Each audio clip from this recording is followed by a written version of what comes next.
आखिर क्या है मणिपुर की हिस्ट्री और ये कहां से शुरू होती है, आइए जानते हैं इंडिया कनेक्टेड के साथ। चायतारोल कुम्बाबा, जो कि एक कोर्ट क्रॉनिकल है, उसके हिसाब से मणिपुर की हिस्ट्री शुरू होती है 33 एडी से, जब मणिपुर में माइते लोगों का राजपाट चलता था और उनके राजा थे पखांगबा। माना जाता है कि मणिपुर के जितने भी माइते राजा थे वो सारे पखांगबा के ही वंशज थे।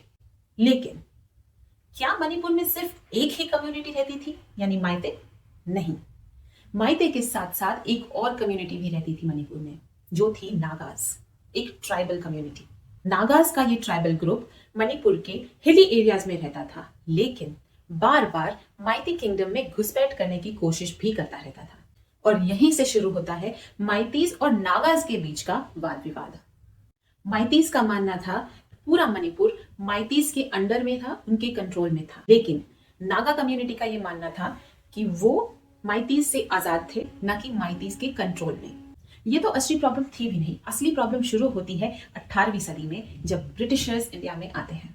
1762 में मणिपुर के राजा जय सिंह ने ब्रिटिशर्स के साथ एक डील साइन की, जिसके रहते ब्रिटिशर्स राजा जय सिंह की मदद करेंगे बर्मा के खिलाफ युद्ध लड़ने में। इस युद्ध को रोकने के लिए ब्रिटिशर्स ने एक तरकीब लगाई, जिसे राजा जय सिंह ने भी एक्सेप्ट किया। ये तरकीब थी कि म्यांमार के हिल्स में जो कुकी कम्युनिटी रहती है, उन्हें म्यांमार से लाके मणिपुर में बसा दिया जाए फुट हिल्स में, ताकि एक दीवार खड़ी हो जाए नागा कम्युनिटी और माइती कम्युनिटी के बीच में। मतलब कि कुकी कम्युनिटी को यूज किया जा रहा था नागा और माइती कम्युनिटी के बीच की क्लैशेस को रोकने के लिए। और ये तीनों ग्रुप्स इकट्ठे होके बनते हैं मणिपुर की डेमोग्राफी, जहां पे माइती कम्युनिटी जो रहती है वैलीज में, कुकी कम्युनिटी जो आई है म्यांमार से और उन्हें बसाया गया है फुट हिल्स पे, और नागा कम्युनिटी जो रहती है हिली एरियाज में।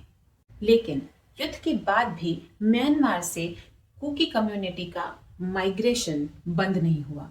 वो इलीगल तरीके से इमिग्रेशन करते रहे, जिसके कारण 1819 से 1826 तक मणिपुर पे म्यांमार का कंट्रोल था। और इसके कारण एंग्लो बर्मा वॉर छिड़ गया, जिसमें ब्रिटिशर्स की जीत हुई।